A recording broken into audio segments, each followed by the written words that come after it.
Hola, ¿cómo están? Bienvenidos de nuevo a este workshop, Emprendiendo del Sueño al Hecho. Vamos a arrancar el módulo número 4. Pongamos tu idea a prueba. Ya estamos tomando la mitad y terminando este módulo vamos a estar adelantito de. Entonces, vamos a retomar cómo se compone este workshop. Ya vimos el módulo 1, donde vimos el Atrévete a Emprender, conocimos el ecosistema emprendedor, el perfil que tiene que tener el emprendedor también y cuál es el camino que vamos a ir siguiendo, ¿no? A través de este emprendimiento y este gran sueño que estamos empezando a cristalizar el día de hoy. Después vamos al tema de tu razón de ser, el Ikigai, donde lo que pretendemos es alinear al emprendedor con su emprendimiento, ¿no? Ver que realmente lo que vas a hacer de ahora en adelante te apasione y te dé este sentido de vida. Después, en la sesión pasada, empezamos a modelar ya la propuesta de valor. Usamos el Business Model Canvas en diferentes versiones para traer todas esas ideas que tenemos al papel y empezar a diagramar los cimientos de nuestra gran compañía que vamos a formar. Hoy vamos a poner esa idea a prueba. Vamos a validar si estamos o no listos para sacarlo y si tenemos que hacer algunos ajustes. Después nos vamos a ir en la siguiente sesión a escribir el guión, que es el business plan, para posteriormente ir al tema de financiamiento del proyecto. Y al último, pues, los últimos siempre serán los primeros. Vamos a los primeros pasos. Vamos a arrancar con una frase de Steve Blank que dice que ningún business plan sobrevive al primer contacto con los clientes. Y la realidad es que esto es súper cierto. Y en la vida tú puedes tener mucha teoría, pero si no tienes práctica, difícilmente te van a salir las cosas, ¿no? Por eso cuando alguien va a pedir empleo, apenas va saliendo de la escuela y lo que quieren es que también tengas experiencia en el trabajo, ¿no? Porque en la escuela aprendes muchas cosas, muchos conocimientos, pero de eso, a aplicarlos en la vida diaria, hay un gran trecho. Entonces, es lo mismo que podemos ver aquí. Podemos tener una idea de proyecto maravillosa que va a revolucionar el mundo, pero pues hay que ver si es viable o no, ¿no? Si tenemos clientes que la quieran comprar y si esos clientes también están dispuestos a pagarla y si realmente sirve y vale lo que nosotros pensamos, ¿ok? Entonces, vamos a ocupar hoy otra metodología que es buenísima, que es el Lean Startup, que desarrolló Eric Ries. Es una metodología que el objetivo fundamental es crear un modelo de negocio escalable, pero sobre todo de forma ágil y segura. En eso es en lo que nos vamos a enfocar. Esto acorta los ciclos de desarrollo y elimina prácticas innecesarias, ¿no? Establece procesos de innovación continua.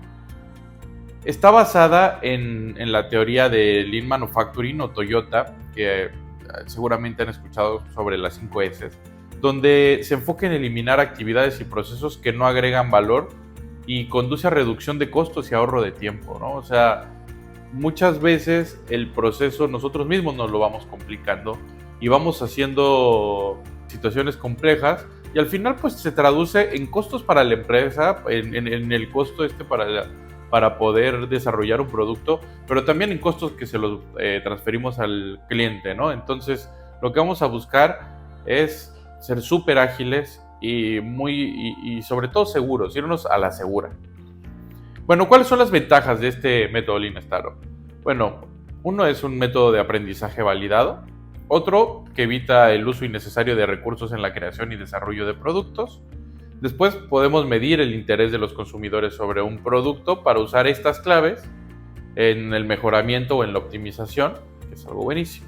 Todas las metodologías de Lean nacen en Japón, principalmente, o no es que nazcan allá, porque muchos ya se gestan en los Estados Unidos también, pero vienen de principios japoneses, ¿no? Hay un principio que se llama Kenshi Genbutsu, que es en el que se basaron para crear esta metodología de Lean Manufacturing. Y ya como vieron en el tema del Ikigai, las palabras del japonés al inglés mismo y al español no tiene una traducción exacta, ¿no? Pero viene de las palabras Genshi, que significa lugar real, y Genbutsu, que se traduce como cosa real. Y lo que quiere decir es ir al lugar del problema y verlo por nosotros mismos, ¿no? Ocupar esta frase de que nadie escarmente en cabeza ajena. Hay que ir nosotros, verlo y palpar las situaciones para que realmente interioricemos qué es lo que está sucediendo. Y entonces con todo esto se formula este ciclo Lean, ¿no? Que tiene 3 pasos principales que los pueden ver en estas figuras en naranja. Uno es crea, el otro mide y el tercero es aprende. Y después tiene unos, digamos, subprocesos, ¿no? Nosotros tenemos una idea, formulamos una hipótesis, entonces ya creamos un MVP que se llama, el MVP es el producto mínimo viable, que viene por las siglas del inglés. Después medimos este producto para probarlo, o sea, lo probamos y medimos, recolectamos datos para aprender, y entonces aquí viene una de las palabras más importantes dentro de la metodología del ciclo Lean Startup: pivotar. Es pivotar o seguir, o pivotar o perseverar. Pivotar, ¿qué significa? Es una corrección de rumbo estructurada que se utiliza para probar una nueva hipótesis fundamental sobre producto, el mercado y o el modelo de negocio. Entonces yo veo si esto funciona, y si no funciona me puedo dar la vuelta para hacer los cambios necesarios y relanzarlo. Pero estos cambios, como dice, pueden ser del producto, puedo cambiar de mercado o puedo cambiar el modelo de negocio como tal. Vamos a ver más ejemplos más adelante. Esto básicamente son, como les decía, es algo súper ágil y es para irnos a la segura. Bueno, pues entonces vámonos desmenuzando paso por paso. Empezamos con el CREA. Como les decía, el MVP, vamos a pensar en un producto mínimo viable, ¿no? ¿Qué quiere decir esto de un producto mínimo viable? Un producto mínimo viable es un producto o servicio, depende de lo que estamos haciendo, que reúne las suficientes características para mantener a los clientes satisfechos mientras se realizan los estudios de mercado correspondientes a fin de confirmar su éxito al momento del lanzamiento. Entonces, ¿qué hacemos con esto? Nosotros creamos un producto con las suficientes características para iniciar nuestras operaciones, digamos, para empezar a probar, pero sabemos que a lo mejor el producto no es final. Entonces, no tiene que ser un prototipo físico real. Esto es muy importante. Podemos hacer algunas cosas diferentes, que es lo que vamos a ver con los ejemplos de MVP. Por ejemplo, Dropbox, cuando sale, hicieron un video donde en el video explicaron cuál era todo el proceso y cómo funcionaría Dropbox. De repente ellos empezaron a explicar que qué pasaba si tenías toda tu información en diferentes lugares, y pusieron un ejemplo en ese momento de alguien que salía de viaje y de repente iba a un safari, se le mojaban las cosas y pues ahí perdía toda, se mojaba, se caía en un jeep y ahí pues perdía toda su información. ¿Qué pasaría si él tuviera copias en diferentes dispositivos y en la nube? Y cómo podía hacerlo para que su mamá viera las fotos incluso del viaje. Por ejemplo, súper padre, les recomiendo entrar en YouTube, pueden ver el video, y ellos pues dices, bueno, están creando algo de tecnología, lo normal es que ya creen la aplicación o creen el producto y lo prueben. No, primero crearon un demo, un video, y eso se hacía también antes en las discográficas, ¿no? O sea, los artistas cuando van a grabar algo, no graban todo el disco y se lo ofrecen a la discográfica, al sello discográfico. Graban un demo, una parte y lo llevan. Es un producto que todavía no está terminado, todavía no está listo, es perfectible, pero se lleva para allá. Después viene el tema de las landing page. Zappos, por ejemplo, fue el primero que lo ocupó esto en 1999. Algunos de ustedes, de los que están en este curso, estoy seguro que todavía no habían ni nacido. Ellos hoy en día son uno de los principales socios comerciales de Amazon y son uno de los distribuidores más grandes de calzado del mundo. Ellos empezaron a ver que se movía el e-commerce y cómo empezaba a funcionar. Entonces dijo, bueno, pues ¿sabes qué? Déjame hago un website donde voy a cargar los modelos que tengo, le tomo unas fotos, todo. Vamos a ver qué pasa. Si llegan los pedidos, yo mismo, el dueño, el fundador, se encargó de ir a los DHL, a los FedEx y hacer los envíos directamente. Entonces, pues lo hizo para ver cómo era el mercado y ¡pum! De repente ahora, a través de esa experiencia que tuvo, que se hizo un gran distribuidor de zapatos y de ventas online, que en aquel momento no se concibía, empezó a posicionarse de tal manera que hoy en día, como les digo, es uno de los principales socios comerciales de Amazon. Y después viene el tema del crowdfunding. Esto es súper interesante y es muy bueno desde el punto de vista de que podemos tener una idea tan grande que a veces sea difícil que una sola persona o hasta un grupo pequeño de personas puedan financiarla para sacarla, pero que son ideas súper innovadoras o que es una idea que realmente impacta para el bien a la sociedad, ¿no? Entonces, por ejemplo, estos Oculus son unos lentes de realidad virtual que cuando empezó la idea o empezaron a maquinarlo, hicieron a través de... Hay plataformas en internet para crowdfunding donde tú subes cuáles son las características del producto que piensas hacer. Puedes hacer también un demo, un video, explicas qué es lo que necesitas y cuánto dinero necesitas, ¿no? Y, por ejemplo, esta gente alcanzó un montón de visitas en las primeras horas y, oye, para financiar este proyecto como tal, reunió $2,5 millones, porque tú puedes donar para el financiamiento de eso o puedes preordenar tus productos. Entonces está bueno también eso, porque en algún punto a lo mejor yo ya tengo la idea, lo quiero hacer y puedo hacer que preordenen para yo con eso, entonces financiar el proyecto que tengo y salir adelante. Y eso se usa mucho ahora en la industria inmobiliaria también. ¿Por qué? Porque se han fijado seguramente que hay edificios que ya sea sobre todo para temas de departamentos vacacionales, que te venden ahora fracciones de eso, ¿no? O sea, es un proyecto donde tú van a crear una torre de edificios en Miami, por ejemplo, y venden la fracción del departamento o los ladrillos, le llaman otras empresas, en cierta cantidad de dinero. Y con ese dinero, ellos hacen el proyecto realmente, ¿no? Y bueno, hay otros tipos de MVP.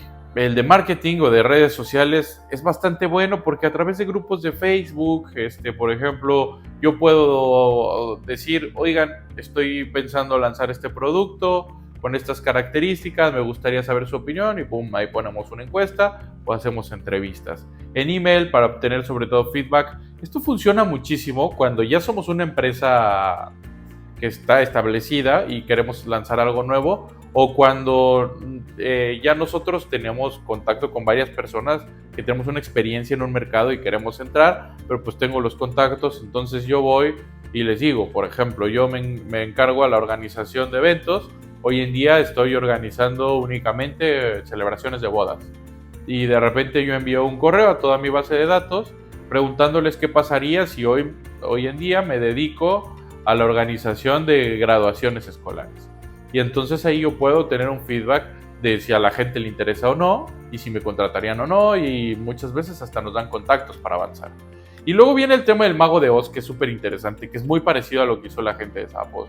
Y es como también empezó, por ejemplo, Airbnb, ¿no? El Mago de Oz es una simulación humana asistida. O sea, yo tengo un website donde tengo, bueno, puede ser un website, una máquina normalmente, pero hay una persona detrás que es quien está elaborando las acciones, ¿no? Por ejemplo, en el tema, hoy en día, como trabaja la plataforma de Airbnb, pues es a través de una aplicación, ya está como que la oferta, la demanda, y automáticamente ellos tienen un calendario donde saben la disponibilidad de los lugares y listo. Pero cuando empezaron, tenían un concierge que se encargaba de eso. Llegaba la solicitud y él valoraba por el otro lado si estaba disponible y se rentaba. Eso sería el tema del Mago de Oz.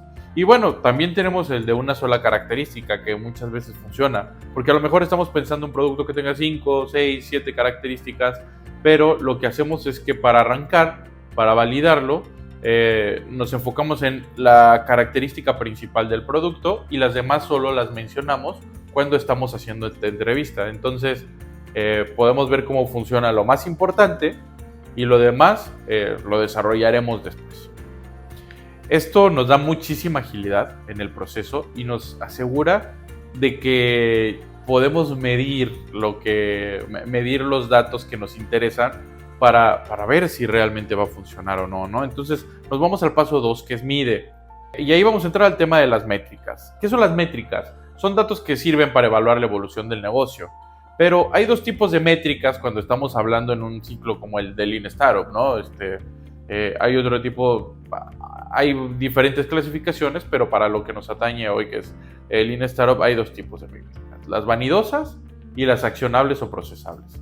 Las vanidosas son estas que no tienen incidencia real en el negocio, pero sí en el ego, ¿no? O sea, sobre todo son muchos, les podría decir, de posicionamiento. A mí me van a servir para ver cuál es la percepción que tienen del negocio, cuál es la percepción que tienen mía, pero no son las que me van a dar de comer como tal al principio, ¿no? Las accionables o procesables sí ya tienen una relación directa al objetivo estratégico y seguramente se tiene que convertir en nuestro KPI, ¿no? Que es un KPI, el Key Performance Indicator, que son los indicadores clave de desempeño. Y entonces es muy importante decir que todos los KPIs son métricas, pero no todas las métricas son KPIs. Tenemos que identificar cuáles son las más importantes y cuáles son las que nos van a ir diciendo cómo va el rumbo de la compañía. Y para eso les traigo ejemplos, ¿no? Tenemos métricas vanidosas y accionables. Vamos a poner el ejemplo de un e-store, ¿no? Con esta gente, por ejemplo, de Zappos o Amazon que hemos estado hablando tanto. Pues las métricas vanidosas podrían ser el tráfico web, el número de páginas vistas, número de likes y followers, los suscriptores en el email o las descargas.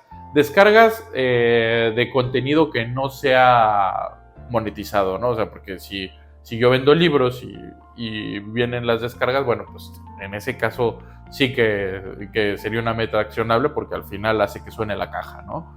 Pero las accionables, ahí sí ya serían el número de compras, el precio medio de compra, la repetición de compra, costos de captación de cliente, el margen por compra. Son todas estas métricas que van arrastrando el progreso de la compañía. O sea, que me van llevando para progresar, sobre todo que hace que nosotros tengamos un flujo de dinero, ¿no? Y bueno, es que hoy en día tenemos que hacer esta diferenciación porque es muy importante y hay que poner también un ejemplo, creo, que para aclarar un punto, es muy importante el tema digital, ¿no? Se los decía, la realidad es que si no estás en internet no existes, ¿no? Entonces, muchas veces los followers que tú tienes, pues son un indicativo de que estás bien posicionado. Pero hoy en día también esos followers, si tú los monetizas, entonces sí podría ser una métrica accionable.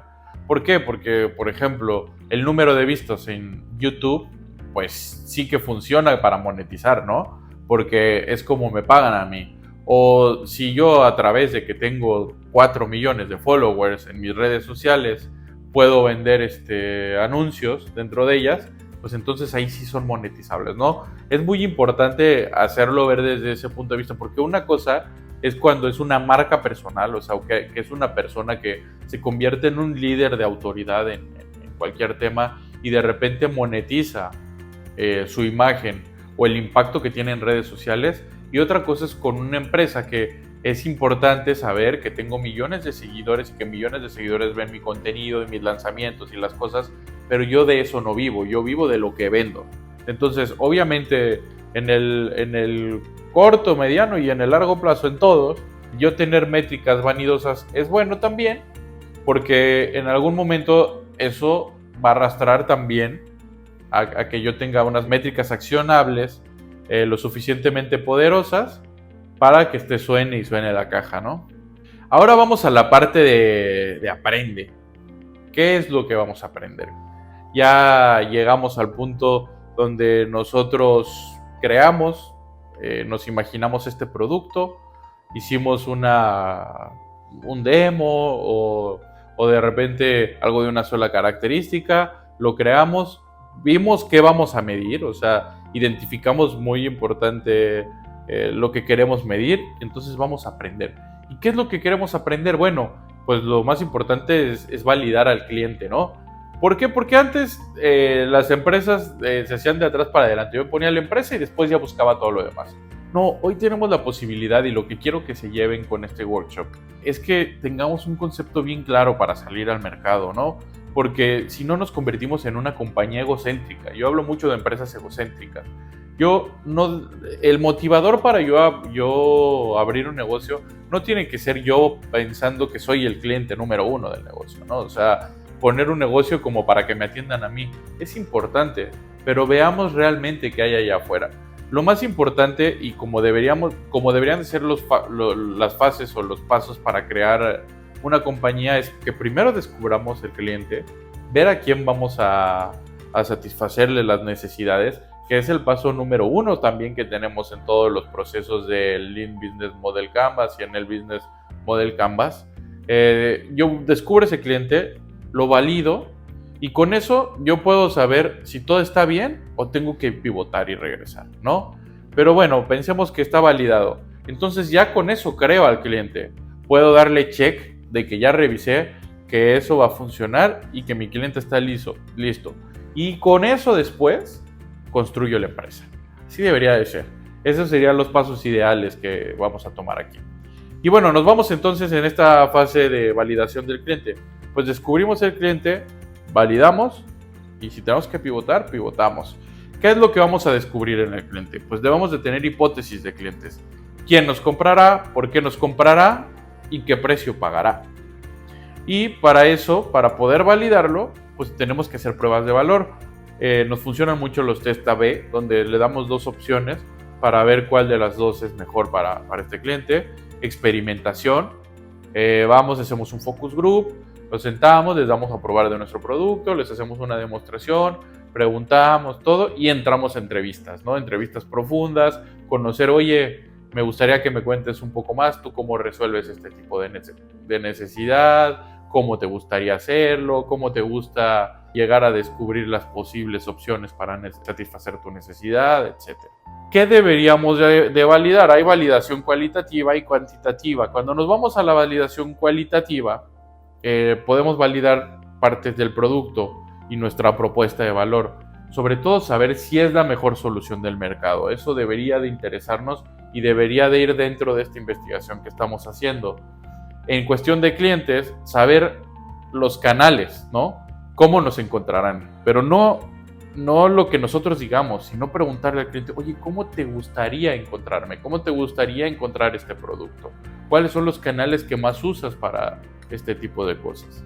Y en el mercado, pues saber el retorno. Si en este caso necesitamos una respuesta de sí o no. No estamos hablando ni siquiera de números. Saber si están dispuestos a pagarnos por la solución. Porque a veces hay productos que nosotros decimos, oye, este producto es maravilloso y solucionaría la vida de muchas personas, pero sabes que yo no estaría dispuesto a pagar por él. Si fuera un feature o una característica de otro producto que está, ok, listo. Pero hay que saber si estarían dispuestos a pagar por ese tipo de solución, ¿no? Porque, por ejemplo, si estamos hablando de hidratación y yo quiero vender agua, pues yo no sé qué pensarían las personas de 1929, incluso de 1800, que supieran que hoy se está vendiendo agua embotellada y que no solamente se vende agua embotellada, que también se vende agua embotellada con diferentes minerales y que hay agua que es carísima que viene de manantiales, ¿no? Por ejemplo, en aquel momento yo estoy seguro que te dirían, ¿estás dispuesto a pagar? No. Ah, bueno, pero es que a ellos no les tocó la contaminación que tenemos nosotros. Entonces ahí es donde tenemos que validar. ¿Y qué hacemos en la validación cuantitativa? Si nos vamos al producto, métricas. ¿A cuánta gente le interesa mi producto? Sobre todo saber, les diría que en este primer acercamiento, pues el porcentaje de las personas que yo entrevisto, ver a qué porcentaje le interesa y a cuál no. Y cuando nos vamos también a una investigación donde nosotros nos vamos a buscar datos en la web, que es una investigación secundaria, nosotros en ese momento podemos ver en qué zona pretendemos estar, si es que estamos yéndonos a la parte demográfica nada más y ver cuántas personas hay interesadas, ¿no? O hay muchos estudios que ya están preparados para saber qué porcentaje de la población son o adultos mayores o niños, o qué porcentaje son de una comunidad, de otra comunidad, de habla hispana, de otro idioma. Ahí también deberíamos de ver. Y con eso nosotros podemos extrapolar esta prueba que estamos haciendo de qué porcentaje le interesa para ver más o menos. Esto es todavía un más o menos, o sea, todavía no es algo muy específico. Acuérdense que estamos apenas validando, pero podemos saber hasta cuántas personas podríamos llegar a impactar.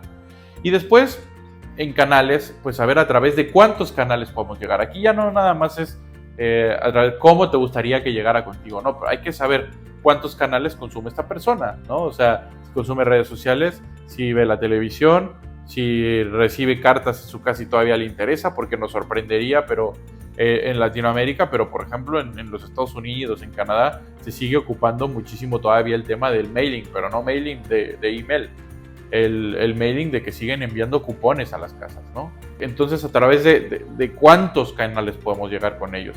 Y en el mercado, pues, saber los costos. Aquí sí, ya nos vamos a ver si con los costos que yo tengo y el precio de venta que estoy sacando sugerido, es viable el modelo de negocio o no. Y aquí trabajamos todavía en rangos, ¿no? O sea, no les estoy diciendo que le digan, ¿estarías dispuesto a pagar $34.36 por este producto? Pues no, pero sí le puedes preguntar, ¿cuánto estarías dispuesto a pagar por este producto? ¿Entre 15 y 20 dólares? ¿Entre 30 y 35 dólares? ¿O entre 100 y 150 dólares? Por decir rangos, ¿no?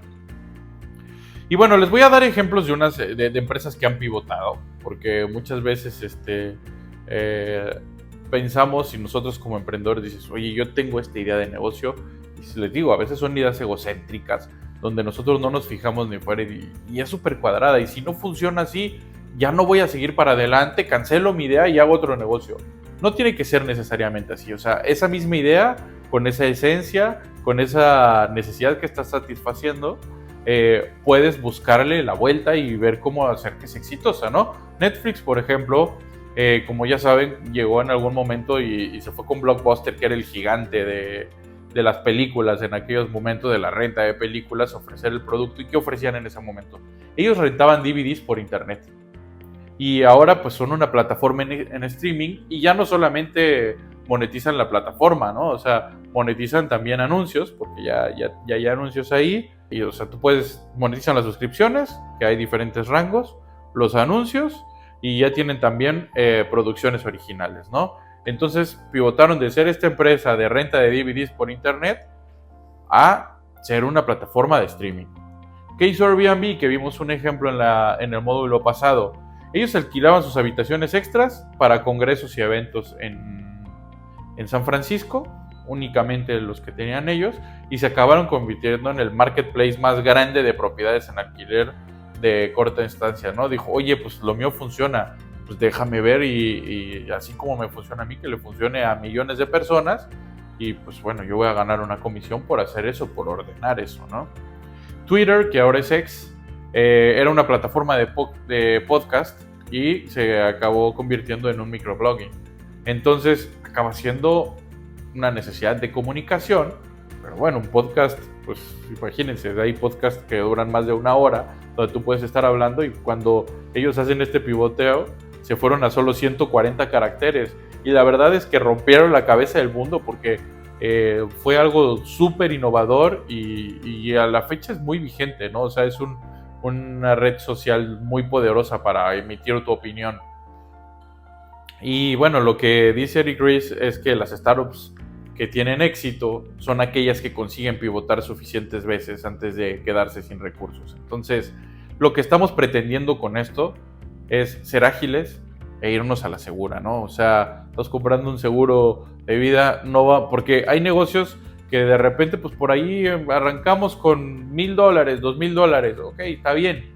Pero hay negocios que ya son de 10, 20, 30, 50, 100, 300, 500, $1,000,000. Y entonces, ¿para qué te gastas todo si puedes primero validarlo y asegurar que esto va a funcionar? Y además te va a dar bastantes insights o bastantes claves de lo que quiere ese mercado, ¿ok? Y bueno, después de hablar de este tema de ya la validación de clientes, nosotros sabemos qué es lo que quieren, cómo lo buscan y si esto sería rentable o no sería rentable, funcionaría o no funcionaría. Hay una palabra, un término más bien, que es muy importante y muy valioso dentro del proceso de un emprendedor, que son los early adopters, ¿no? Estos early adopters son los primeros consumidores que vamos a tener nosotros y que generalmente son personas que buscan soluciones innovadoras o están buscando las tendencias, ¿no? Y podemos capitalizar de ellos dos cosas sobre todo. Una, tener sus opiniones calificadas como críticos, porque realmente son personas que están dispuestas a darlos, porque son este tipo de repente influencers que ven en redes sociales que están buscando nuevos restaurantes y que quieren dar su opinión y que la verdad son críticos en lo que te dicen, no estos que son pagados, ¿no? Porque pues pagados es publicidad, pero no, estos que realmente sí van a ver qué es lo que estás haciendo, cómo lo estás haciendo, y te pueden dar una crítica, sobre todo constructiva. Tú te puedes dar cuenta cuando es una crítica destructiva y constructiva, y nos pueden ayudar a identificar el problema real y sobre todo contrastar eso con el MVP, o sea, saber qué están buscando y saber si nuestro MVP satisface eso que están buscando. Y después ellos se pueden convertir en prescriptores o suscriptores, como quieran llamarlos, y nos van a recomendar, o sea, porque este tipo, por ejemplo, volvamos al ejemplo de los influencers que son los foodies, ¿no? Que van a diferentes restaurantes, que te dicen, oye, ¿puedo subir esto a mi blog? Tengo tantas personas que lo ven y todo. No, hombre, pues por mí súbelo, recomiéndame. O sea, realmente eso muchas veces sí nos va a traer, más usuarios a que prueben nuestro producto. Y quiero ahora explicarles cómo estos early adopters hacen match con la curva del ciclo de vida del producto, porque es muy importante identificarlo. El ciclo de vida de cualquier emprendimiento, del producto o del servicio como tal, hay una fase de introducción, una fase de crecimiento, una fase de madurez y una de declive natural, ¿no? Lo que nosotros pretendemos siempre es pues alargar lo más posible la fase de crecimiento y madurez con un buen trabajo que hagamos siempre desde el tema del marketing. Nos sirve mucho Lean Startup, después también tenerlo. No se quede nada más con que Lean Startup es para medir un emprendimiento, no, es para medir productos nuevos también. Entonces nosotros estamos ya de repente en una fase que vemos que nuestro producto empieza a tener un desuso, que por ahí la competencia tiene cosas diferentes. Nosotros podemos testear otra manera de cómo satisfacer esa necesidad o empezar a ver nuevos productos. Esa es la idea. Pero bueno, ¿dónde hace match la fase de los early adopters o los consumidores con la curva del producto? Pues les diría que el 2.5%, y estas cifras están contrastadas a nivel mundial, son estos innovadores y estas personas que están buscando por ahí nada más tendencias y a ver qué hay nuevo y déjame lo compro y voy a probar. De repente salió, no sé, un reloj que tiene características de medirte, y empezaron a salir los que te medían. Al principio solo eran las pulsaciones, después ahora ya te pueden decir la presión y si dormiste bien y si no dormiste bien. Entonces esas personas que estuvieron comprando el primero que salió, que muchas veces incluso están con esas fallas, que son el 2.5%, se les llama innovadores. Después viene un 13.5%, los que ya empiezan y que son de mucho valor para nosotros, que son los early adopters o los visionarios, que son estos que empiezan a ver un poquito cómo funciona los primeros días, y también entran y quieren saber y quieren tener productos que apenas van saliendo en el mercado, ser de los primeros en probarlos, de los primeros en decir que tuvieron los nuevos tenis con tal tecnología para los runners, los nuevos audífonos que ahora ya no van dentro del oído, sino que van por fuera. Todas estas personas que al final se convierten en críticos de productos también, ¿no? Y son sobre todo es muy ellos solitos se autosegmentan, ¿no? Porque hay unos que son bien tecnológicos, hay unos que son súper deportivos, hay otros que son de comunidad geek, se podría llamar, para el tema de cómics y cosas de superhéroes, etcétera. O sea, ellos mismos se van segmentando y son especialistas y a veces es muy fácil identificarlos. Ellos en ese momento están enfocados en la tecnología y el rendimiento, es lo que les interesa, ver si hay nuevas formas de cubrir sus necesidades y de tener tecnología. Eso es lo que les interesa. Y después de este 13.5% de early adopters y 2.5% de innovadores, viene todos los demás, que es una mayoría precoz, donde son mucho más pragmáticos, la mayoría retrasada, que son los conservadores, que ya compran el producto cuando está súper probado y no van a arriesgarse, y los escépticos, ¿no? En ese momento a ellos les interesa la comodidad o una experiencia de uso y calidad. Ya se probó en el mercado, ya vinieron estos early adopters, estos influencers, estos innovadores y dijeron que funciona, entonces ellos estuvieron viendo en redes sociales que 2 o 3 de sus primeros influencers les estuvieron recomendando el producto. Bueno, pues ahora sí ya lo probaron, ya dijeron que está bueno, déjalo compro yo. Es la diferencia entre yo posicionarme y yo decir, yo soy el primero en probarlo y voy a darte mi opinión, estoy esperando tu opinión para comprar, ¿ok? Y bueno, pues ¿cuál es la clave del éxito del startup? Pues esto, como les decía, tiene que ser una metodología ágil y segura. Número 1, crear rápido. ¿Qué tenemos que crear rápido? Producto mínimo viable, hipótesis de creación de valor y la hipótesis de crecimiento. ¿Por qué rápido? Porque si no lo creamos ahorita, acuérdense, se los dije, no hay momento perfecto, ese lo creamos nosotros. Entonces hay que crear rápido eso, aviéntense, aventúrense y háganlo de una manera que financieramente no les afecte tanto también, ¿no? Después medimos rápido contabilidad de la innovación, indicadores accionables contra vanidosos, aprendizaje contra optimización y sobre todo en lotes pequeños. Si vamos a sacar un producto, no se avienten con 3,000, hagan 10, mídanlos, pruébenlos. Es una manera mucho más eficiente de hacerlo. Y después aprender rápido, pivotar o perseverar. Se necesita mucho coraje y mucha humildad para decir, pues sabes qué, la idea que yo tenía y la idea que estaba pensando parece que no es la mejor, pero bueno, voy a tener esta sabiduría de voltearme, hacerlo mejor y seguir adelante. Tener experimentación propia y, como les decía, ese coraje de hacerlo. Y por ahí hay una frase bien interesante, porque algún día le preguntaron a Tomás Alva Edison, que inventó el foco, la bombilla eléctrica, dijeron, oye, ¿cuántas veces fracasaste antes de crear el foco? Y su respuesta fue buenísima. Dijo, no, yo no fracasé. Yo encontré 10,000 maneras de cómo no hacer una bombilla. Entonces, pensemos eso, que no pensemos en la palabra fracaso, sino en aprendizaje. Por eso está muy claro ahí que las fases son crea, mide y aprende. Podemos aprender y nosotros en ese momento también es súper de sabios cambiar de opinión y voltear y pivotar y hacer otra cosa diferente. ¿Por qué? Porque, les digo, la idea viene muchas veces de nosotros y de cómo a nosotros nos gustaría que se satisfaga una necesidad. Pero no hay que ser tan egocéntricos. Veamos qué hay afuera y qué es lo que necesitan allá afuera, porque pues yo no me puedo reproducir 30,000 veces y ser mi único cliente, ¿no? O sea, necesito saber qué quieren todos los que están fuera. Y bueno, pues con esto terminamos todos los puntos que veníamos a ver para el módulo número 4, que es pongamos tu idea a prueba. Y hay algunos trabajos que van a poder hacer en el workbook que tienen ahí en la plataforma.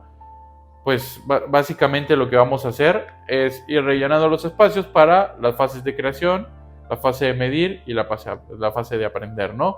Describir el MVP que desarrollaremos para el emprendimiento, en qué formato lo queremos hacer, si va a ser demo, landing page, crowdfunding, etcétera. Qué métricas utilizaremos, tanto vanidosas como accionables, hay que usar de las dos.